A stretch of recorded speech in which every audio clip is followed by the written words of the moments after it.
আসসালামু আলাইকুম, আমি ফারিন সাদমান কাব্য, ঢাকা মেডিকেল কলেজ। তো এইচএসসি 25 ব্যাচ প্রায় 2 মাস পরই তোমাদের জীবনের খুব গুরুত্বপূর্ণ একটি এক্সাম হতে চলেছে। তো আমি মনে করি হাতে যেহেতু বেশি সময় নেই, তোমাদের প্রিপারেশনটা এখন থেকেই গুছিয়ে ফেলা উচিত। আর তোমাদের সুবিধার জন্য আমি বায়োলজি ফার্স্ট পেপারে 100% কমন সাজেশন নিয়ে আসছি। অর্থাৎ এইচএসসি পরীক্ষায় সৃজনশীল প্রশ্নে এর বাইরে থেকে আর প্রশ্ন আসার কোনো সম্ভাবনাই নাই।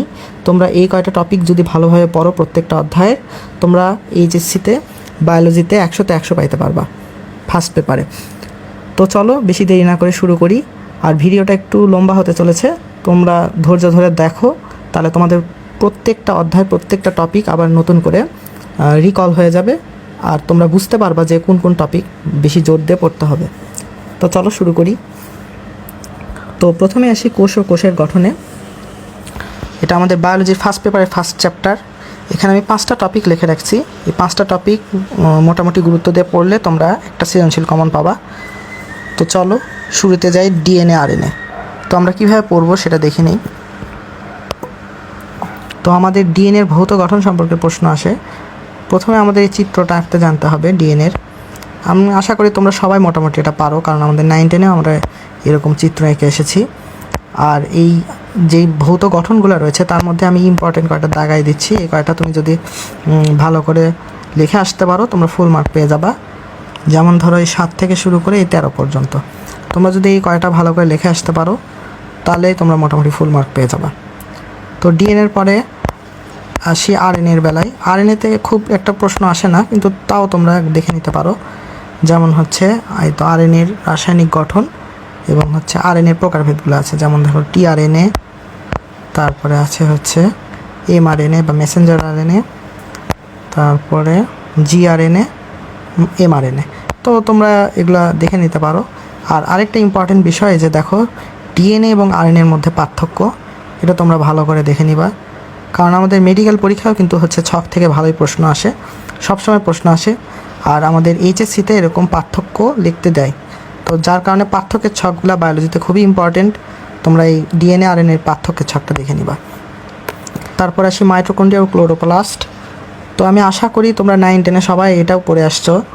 তো এটা তোমাদের কাছে কোনো কঠিন বিষয় না। তো চলো দেখে নিই। তো দেখো মাইটোকন্ড্রিয়া আমাদের যেটা পড়তে হবে সেটা হলো মাইটোকন্ড্রিয়ার গঠন। এবং গঠনের মধ্যে দেখো কী কী ধাপ রয়েছে, ধাপগুলো ভালো করে দেখবা এবং এখানকার মেইন লাইনগুলো লিখতে হবে। দেখো যেমন প্রকোষ্ঠ রয়েছে 2টি প্রকোষ্ঠ, এবং দেখো ক্রিস্টি বা প্রবর্ধক, অক্সিজম, এটিপি সিনথেসিস, বৃত্তাকার ডিএনএ বা রাইবোজোম। দেখো তোমরা যদি এই পয়েন্টগুলো লিখে এর মূল যে কাজটা সেটা লিখে আসতে পারো এবং একটা চিত্র আঁকিয়ে দিয়ে আসতে পারো, তোমরা অনায়াসে ফুল মার্ক পেয়ে যাবা। আর বায়োলজিতে মনে রাখবা চিত্রটা মেইন। তোমাদের যে কোনো এরকম প্রশ্নে যদি চিত্রটা আঁকার মতো হয় তোমাদের অবশ্যই এঁকে এবং চিত্রগুলার প্রত্যেকটা নামকরণ করে দিয়ে আসতে হবে। তাই চিত্রগুলো ভালো করে দেখে রাখবা। আর তোমরা গঠনের ক্ষেত্রে এরকম পয়েন্টগুলো লিখে মেইন লাইনগুলো লিখে দিয়ে আসবা। এবার মাইটোকন্ড্রিয়ার পরে আসি হচ্ছে ক্লোরোপ্লাস্ট, অর্থাৎ এই প্লাস্টিডের মধ্যে রয়েছে আমাদের ক্লোরোপ্লাস্ট। এখন ক্লোরোপ্লাস্ট নিয়ে আমরা মূল লাইনগুলো লিখে ফেলবো, যেটা হচ্ছে সবুজ বর্ণের প্লাস্টিডকে ক্লোরোপ্লাস্ট বলা হয় ইত্যাদি। তারপরে প্লাস্টিডের এই চিত্রটা এঁকে দিতে হবে ক্লোরোপ্লাস্টের। তো ক্লোরোপ্লাস্টের চিত্র আঁকার পর অবশ্যই এদের নামগুলো চিহ্নিত করে দিতে হবে, তাহলে আশা করা যায় তোমরা ফুল মার্ক পেয়ে যাবে। তারপরে আসি কোষ ঝিল্লি বা কোষ প্রাচীরের বেলায়। চলো দেখে নিই। এই দেখো প্লাজমা মেমব্রেন বা কোষ ঝিল্লি। কোষ ঝিল্লির মধ্যে আমাদের একটা গুরুত্বপূর্ণ মডেল রয়েছে, সেটা হচ্ছে ফ্লুইড মোজাইক মডেল। এটা খুব গুরুত্বপূর্ণ, চিত্রসহ সবাই দেখে নাও। আর এই টপিকের মধ্যে একটা ইম্পর্টেন্ট বিষয় হচ্ছে সেটা হলো আমাদের জানতে হবে যে কোনটা হচ্ছে হাইড্রোফিলিক আর কোনটা হচ্ছে হাইড্রোফোবিক। এখন তোমাদের আমি বিষয়টা বলে দিই। দেখো এই তো পোলার ফসফেট যে মাথাটা রয়েছে গোল গোল, এগুলো হচ্ছে হাইড্রোফিলিক বা অর্থাৎ পানিগ্রাহী, পানিগুলো ফিল করে নেয়, এভাবে মনে রাখবা। এরা হচ্ছে কি হাইড্রোফিলিক। আর হচ্ছে আমরা যেই এরকম লেজ দেখতে পাচ্ছি এগুলো হচ্ছে হাইড্রোফোবিক, অর্থাৎ এরা পানি বিকর্ষী, এরা পানি বিকর্ষণ করে। এই জিনিসটা মাথায় রাখতে হবে এবং প্রশ্নের উত্তরে এগুলো লিখে দিতে হবে। তারপরে আমাদের এরকম প্রত্যেকটা পয়েন্ট আকারে লিখে দিতে হবে এখানে কী কী অংশ আঁকিয়েছি, অঙ্কন করেছি। ফসফোলিপিড বাইলেয়ার, মেমব্রেন প্রোটিন, এই হলো। তারপরে কোষ ঝিল্লির কাজটা তোমরা দেখে নিবা। তো এমনি একবার রিডিং দিয়ে নিবা। আর ইম্পর্টেন্ট বিষয় দেখো, কোষ প্রাচীর ও কোষ ঝিল্লির মধ্যে পার্থক্য, এই পার্থক্যের ছকটা একবার পড়ে নিবা। তারপরে আসি ribosome, Golgi body, lysosome, chromosome. এগুলো খুব ছোট ছোট টপিক, তোমরা জাস্ট দেখে নিবা একবার করে। এই যে যেরকম রাইবোজোমটা একবার রিডিং দিয়ে নিবা, এটা আমাদের প্রোটিন ফ্যাক্টরি বলা হয়, এগুলো এমনি রিডিং দিয়ে নিবা। গলগি বডি রিডিং দিয়ে নিবা। আর গলগি বডির যেহেতু চিত্রটা আছে, ভালো মতো চিত্রটা দেখে নিবা, আর হচ্ছে বিভিন্ন অংশের নামগুলো দেখে নিবা। এই যে দেখো রাসায়নিক গঠনটা দেখবা, এটা হচ্ছে 3 প্রকার কী কী: সিস্টার্নি, ভেসিকল এবং ভ্যাকুওল। ভ্যাকুওলকে বড় গহ্বর বলা হয়, এগুলো মাথায় রাখবা। আর লাইসোজোমকে বলা হয় অটোফ্যাগি। লাইসোজোম নিয়ে সাধারণত খ নাম্বারে প্রশ্ন বেশি আসে, তোমরা ভালো করে দেখে নিবা। তো লাইসোজোম গেল। এবার থাকলো নিউক্লিয়াস এবং ক্রোমোজোম। এই দেখো নিউক্লিয়াস, এটা তোমরা 9-10 থেকেই পড়ে আসছো। এই নিউক্লিয়াস আমার আশা করি যে এটা নতুন করে বলে দিতে হবে না। এই নিউক্লিয়াস যদি আসে, তোমরা নিউক্লিয়াসের এই তো নিউক্লিয়ার এনভেলপ, নিউক্লিওলাস, নিউক্লিওপ্লাজম, এগুলো প্রত্যেকটা লিখে চিত্র অঙ্কন করে এবং কাজগুলো লিখে দিবা। আর ক্রোমোজোমের ভৌত গঠনটা এমনি একবার রিডিং করে নিবা, কোথাও না বুঝলে আমাকে লিখে জানাবা। তো এবার 5 নাম্বার বাকি থাকলো রেপ্লিকেশন, ট্রান্সক্রিপশন, ট্রান্সলেশন। অর্থাৎ প্রত্যেক বছর কিন্তু এখান থেকে একটা প্রশ্ন আসেই। এই যে দেখো রেপ্লিকেশন আমরা হচ্ছে এটা পড়ে নিব এবং এগুলো কীভাবে হয় মেকানিজমটা দেখে নিব, এবং পয়েন্ট পয়েন্ট করে লিখবো। লিখে দিলে ফুল মার্ক পেয়ে যাবো, সমস্যা নেই, ভয়ের কোনো কারণ নেই। জাস্ট মেইন থিমটা রাখবা, ফুল মার্ক পেয়ে যাবা। তারপরে রেপ্লিকেশনের পরে ট্রান্সক্রিপশনটা দেখে নিব। এই যে ট্রান্সক্রিপশন, এখানেও মেইন থিম ঠিক রাখবা। আর হচ্ছে দেখো এই চিত্রটা আঁকায় দিবা, ট্রান্সক্রিপশন, রেপ্লিকেশন, ট্রান্সক্রিপশনের পরে আসবা হচ্ছে ট্রান্সলেশন। এটা জাস্ট একবার দেখে নিবা, বেশি ইম্পর্টেন্স দিবা রেপ্লিকেশন, তারপরে হচ্ছে ট্রান্সক্রিপশনকে, তারপর ট্রান্সলেশন। বাস, তোমাদের প্রথম অধ্যায় শেষ। এখান থেকে মোটামুটি 2টা সৃজনশীল কমন পেয়ে যাবা, তো চিন্তার কোনো কারণ নেই। খুব সহজ একটা অধ্যায়। এখানকার বেশিরভাগ টপিকই আমরা 9-10 অনেক পড়ে আসছি। এখানে শুধু নতুন বলতে দেখো ট্রান্সক্রিপশন, ট্রান্সলেশন এই টপিকটাই আছে, তো খুব সোজা। তো চলো পরবর্তী অধ্যায়ে যাই।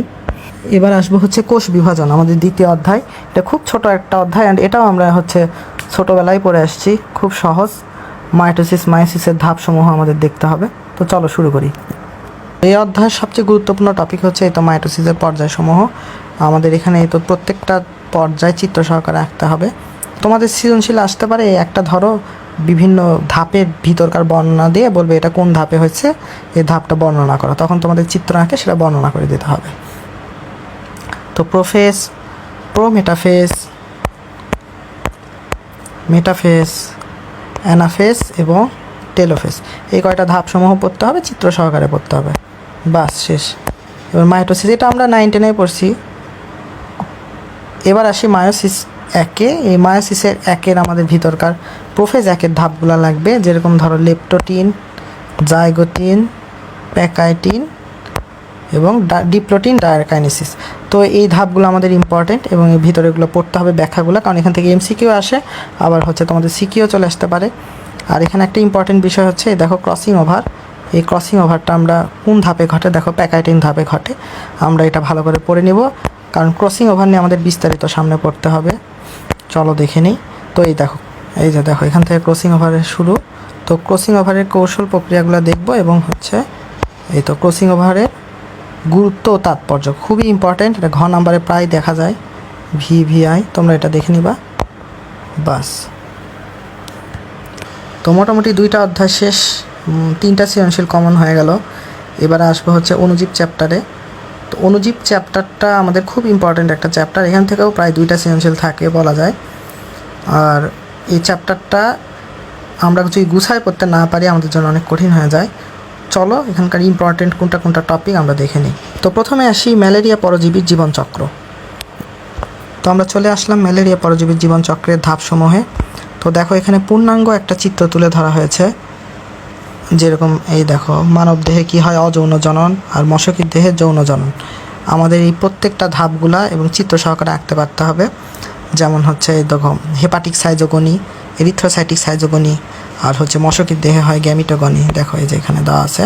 তো দেখো আমরা চলে এসেছি, এই যে এখানে মাঝখানে অর্ধেক টান দেওয়া আছে, এই পাশে প্রি এরিথ্রোসাইটিক সাইজোগনি, এই পাশে এক্সো এরিথ্রোসাইটিক সাইজোগনি, দুটা মিলে আমাদের কি হেপাটিক সাইজোগনি। তো হেপাটিক সাইজোগনি অর্থাৎ হেপাটো মানে শব্দের অর্থ কী বলো তো? হেপাটিক শব্দের অর্থ আমাদের যকৃৎ। আমাদের যকৃতের যে ম্যালেরিয়ার জীবনচক্র সেটা হচ্ছে কি আমাদের হেপাটিক সাইজোগনি। তো হেপাটিক সাইজোগনি পরে বলো তো কি? এরিথ্রোসাইটিক সাইজোগনি, যেটা আমাদের রক্তে ঘটে। এই দেখো এরিথ্রোসাইটিক সাইজোগনি। তো এখানে আমাদের টোটাল কয়টা চিত্র হলো? দুইটা হলো। আর আরেকটা আছে যেটা আমাদের ম্যালেরিয়ার যৌন জনন। চলো দেখে নিই। এই তো মশকি, এটা মশকির দেহে ঘটে। তো টোটালে তিনটা হলো। আর হচ্ছে এই দুটা হচ্ছে অযৌন জনন, প্রথম দুইটা। তো কমপ্লিট। আর কি থাকলো এখন? চলো দেখি এবার ভাইরাস ও ব্যাকটেরিয়ার গুরুত্ব আমরা দেখব। এই গুরুত্বগুলো খুব ছোট ছোট, তোমাদের কষ্ট হবে না পড়তে। চলো। তো এই দেখো ব্যাকটেরিয়ার গুরুত্বর মধ্যে আমাদের চিকিৎসা ক্ষেত্রে গুরুত্ব রয়েছে, কৃষিক্ষেত্রে রয়েছে, তারপরে শিল্পক্ষেত্রে রয়েছে। এগুলো ভিতরে একবার রিডিং দিয়ে নেবো, আশা করি তোমাদের এগুলো মোটামুটি পড়া আছে, চাপ হবে না। আর হচ্ছে মানব জীবনে আমাদের কি কি গুরুত্ব রয়েছে দেখে নিব আমরা। এই তো সেলুলোজ হজমে, ভিটামিন তৈরিতে, জিন প্রকৌশলে, এই ইটিসি। এগুলো খুবই সহজ। এবার আসি লাইটিক চক্র ও লাইসোজেনিক চক্র। এখানে আমাদের খুব সহজ করে একটা লাইটিক চক্র এবং লাইসোজেনিক চক্রের ছক দিয়ে দেওয়া হয়েছে। এই ছকটা খুব ইম্পর্টেন্ট, এটা পড়ে নিলেই তোমরা মোটামুটি একটা ক্লিয়ার হয়ে যাবা। আর এই চিত্রটা একটু আঁকার প্র্যাকটিস করবা বাসায়। এটা লাইটিক চক্র, এটা লাইসোজেনিক চক্রের, এবং হচ্ছে এইখানে একটা লাইটিক চক্রের, এই দুইটা চিত্র। এই অধ্যায়ে এইভাবে একটু চিত্র দিয়ে বুঝলে জিনিসগুলো সহজ হয়ে যায়। আর পরীক্ষায় তো আঁকতেই হয় চিত্র, তো সেই কারণে তোমরা প্র্যাকটিস করবা। টিটু ফাজের চিত্রসহ গঠন, এটা চিত্রটা খুবই সহজ। এই যে দেখো নিচে বেস প্লেট থাকে একটা, তারপরে হচ্ছে স্পাইক থাকে এই যে কাঁটার মতো যেগুলা, দুই পাশে তিনটা তিনটা করে। আর হয়তো মাথা, একটা মাথা মোটা একটা ভাইরাস আঁকায় দিবা, বাস কমপ্লিট। খুবই সহজ। এবার আসি খুবই গুরুত্বপূর্ণ আরেকটা টপিক, সেটা ডেঙ্গুর লক্ষণ, প্রতিকার ও প্রতিরোধ। এটা প্রায়ই আসে ঘ নম্বর প্রশ্নে, তাই তোমরা খুবই ভালো করে এটা একবার রিডিং দিয়ে নেবা। আর আদর্শ ব্যাকটেরিয়ামের গঠন চিত্রসহ, এটা তোমরা চিত্র আঁকার প্র্যাকটিস করবা। আমি দেখাই দিচ্ছি, দেখো এই যে দেখো এই চিত্রটা আঁকার প্র্যাকটিস করবা। এটা খুবই সহজ একটা চিত্র। এই তো এই বড় বড় ফ্লাজেলাম, তারপরে এই পুরাটা আমাদের ক্যাপসুল, তারপরে হচ্ছে এর ভিতরে এই যে ভলিউটিন, প্লাজমিডের কাজ কি বলো তো? প্লাজমিড কি করে? ভেক্টর রূপে কাজ করে। প্লাজমিডের কাজ ভেক্টর হিসাবে। তো এরকম প্রত্যেকটা তোমরা এরকম করে চিত্র আঁকায় নাম দিবা, ফুল মার্কস পেয়ে যাবা। এবং কিছু বর্ণনা লিখবা প্রত্যেকটা জিনিসের। বাস, তো আমাদের সবচেয়ে বড় একটা চ্যাপ্টার কমপ্লিট হয়ে গেল, অণুজীব চ্যাপ্টার। এখান থেকে তোমরা দুইটা সৃজনশীল পেয়ে যেতে পারো। তো অণুজীবের পরে একটা ছোট অধ্যায় আসি, নগ্নবীজী ও আবৃতবীজী উদ্ভিদ। এই অধ্যায়টাও মোটামুটি ইম্পর্ট্যান্ট। তো চলো শুরু করি। এই অধ্যায়ে তোমাদের এই তো সাইকাসের বৈশিষ্ট্যগুলো লাগবে, শনাক্তকারী বৈশিষ্ট্যগুলো একবার পড়ে নিবা। নগ্নবীজীর বৈশিষ্ট্যগুলোও পড়তে পারো, আর এগুলো তো তোমাদের পড়ায় আছে, সমস্যা নাই। এই দেখো পুষ্প প্রতীক, এই টপিকটা এখান থেকে প্রশ্ন প্রায় আসে অ্যান্ড খুবই খুবই ইম্পর্টেন্ট। এই দেখো আমাদের জব আর মালভেসি গোত্রের পুষ্প প্রতীক অ্যান্ড হচ্ছে পোয়াসিয়া গোত্রের পুষ্প প্রতীক, এটা আমাদের খুবই ইম্পর্টেন্ট। এই দুটো আমাদের চিত্র সহকারে আঁকতে পারতে হবে অ্যান্ড এখান থেকে একটা প্রশ্ন আসেই।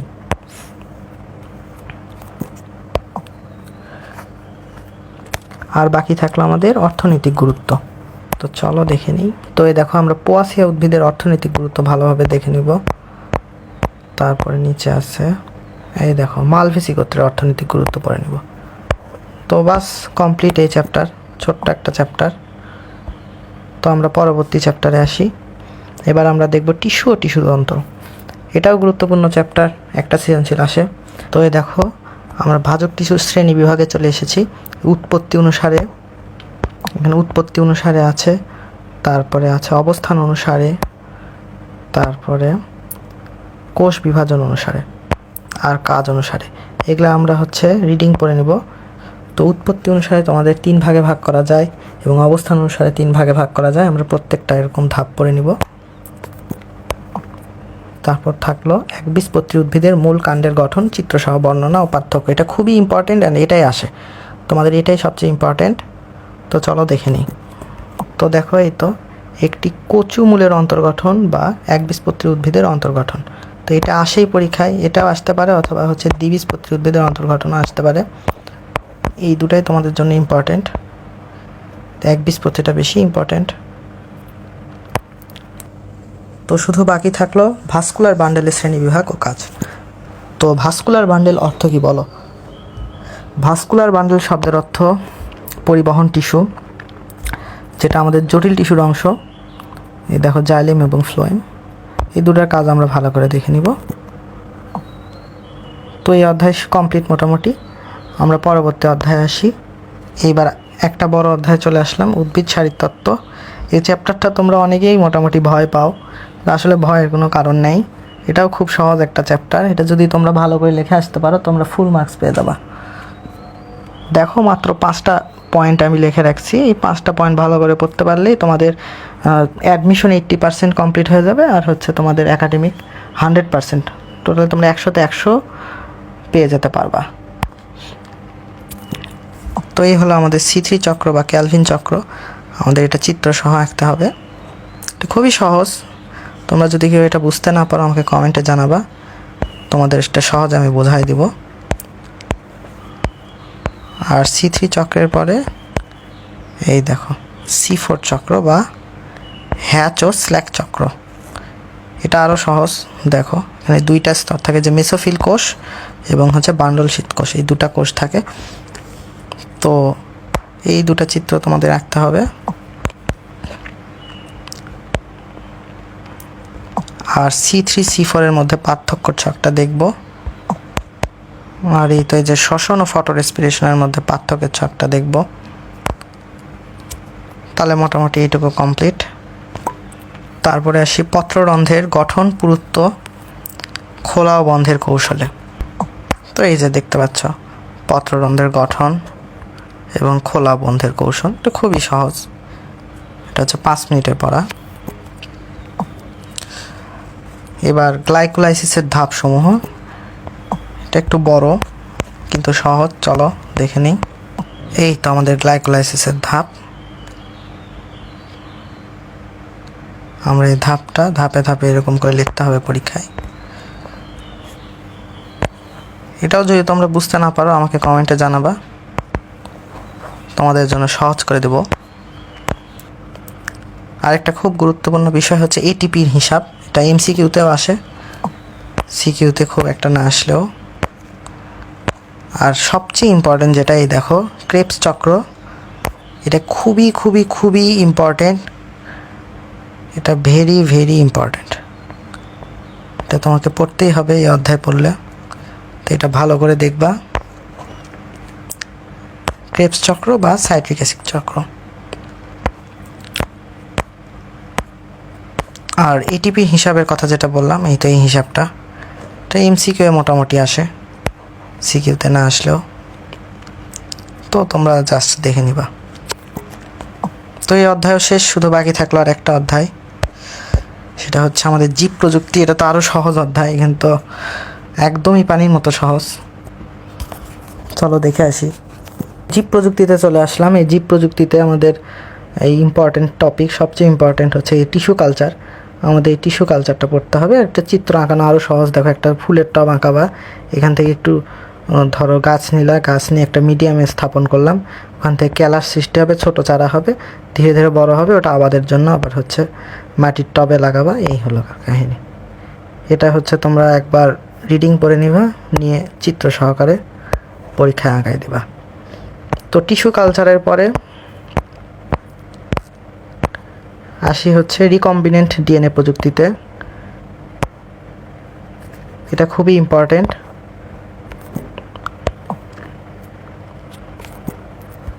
এই রিকম্বিনেন্ট DNA প্রযুক্তির হচ্ছে ধাপ এবং হচ্ছে বৈশিষ্ট্যগুলো লাগবে। এটা তোমরা পড়ে নিবা। এই দেখো, এখানে ধাপসমূহ দেওয়া আছে। এটা খুবই ইম্পর্টেন্ট।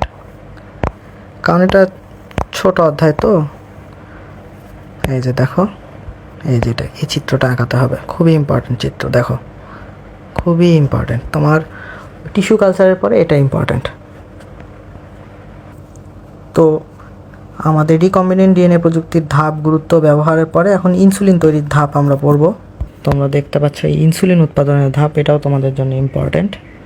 এটা জাস্ট চিত্র আকারে তোমরা একবার করে পড়ে নিলেই বুঝতে পারবা, এটা সহজ।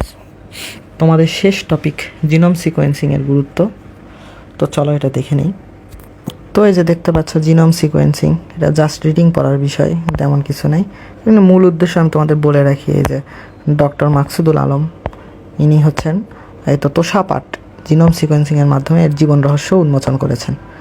তো এরকম কিছু বিষয় আছে এখানে, তোমরা জাস্ট রিডিং দিয়ে নেবা।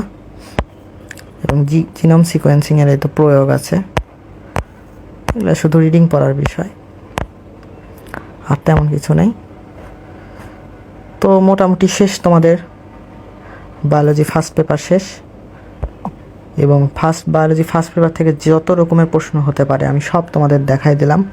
এর বাইরে আর কোনো প্রশ্ন আসার কোনো সম্ভাবনাই নাই, যা আসার এর মধ্যে থেকে আসবে। এবং আমি প্রত্যেকটা অধ্যায় থেকে সর্বোচ্চ 3টা 4টা 5টা করে টপিক দেখাই দিছি।